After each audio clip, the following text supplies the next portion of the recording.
c'est-à-dire, nous avons souhaité engager un plaidoyer international, un plaidoyer citoyen, y faire adhérer tous les jeunes du monde, y faire adhérer tous les chefs d'État du monde, y faire adhérer les politiques, les économistes, y faire adhérer en un mot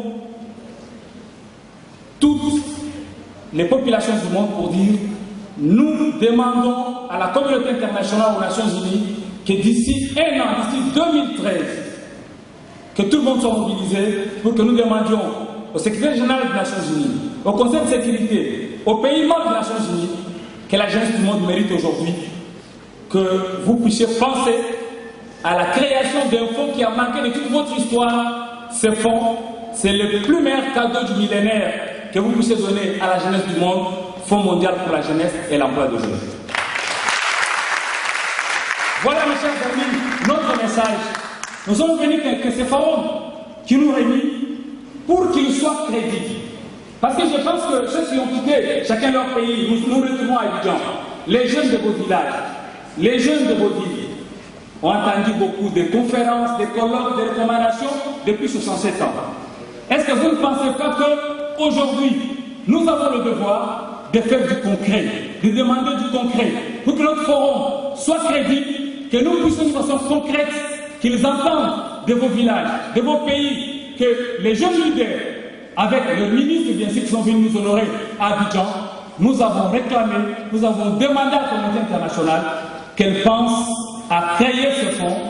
Ça se justifie, les jeunes en ont besoin, parce que si nous parlons de l'emploi des jeunes, nous disons que c'est le moyen incontournable d'atteindre les objectifs. Mais comment est-ce qu'on peut faire la promotion de l'emploi quand d'abord, dans nos pays, nos fonctions publiques sont saturées, nos jeunes qui sont formés, ceux qui ne sont pas formés, vous savez qu'ils n'ont pas la place d'être embauchés à la fonction publique. Il faut promouvoir le taux-emploi. Est-ce qu'on peut promouvoir le taux-emploi s'il n'y a pas l'argent? S'ils n'ont pas de moyens pour financer leurs projets? Ils ont beaucoup d'idées, mais ils ne peuvent pas accéder à des crédits bancaires. Vous le savez.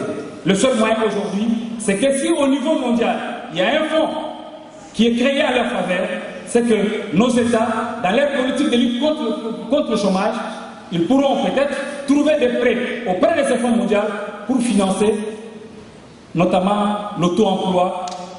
Et je pense que c'est l'idée que nous avons. Merci beaucoup.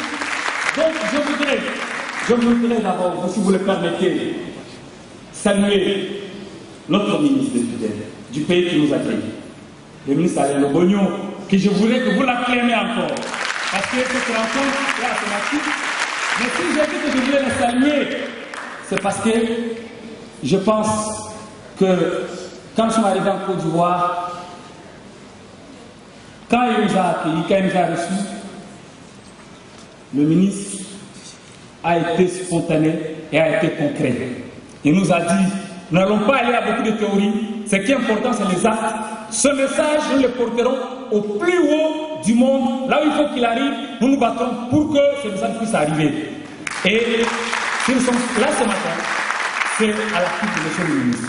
Parce qu'en politique, c'est vrai, il ne s'agit pas seulement de développer les théories ou l'administration, mais c'est parfois passer aux actes concrets.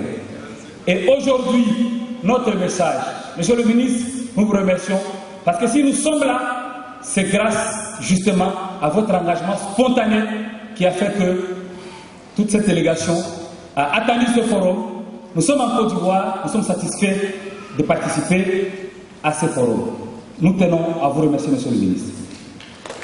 La prochaine étape de notre combat, et comme je disais, notre ministre qui est venu du Congo, notre ministre qui est venu de la Guinée, notre ministre qui est venu du Burkina Faso, ils sont avec les ministres Sidiki Konaté, comme je disais, qui sont le reflet de la jeunesse.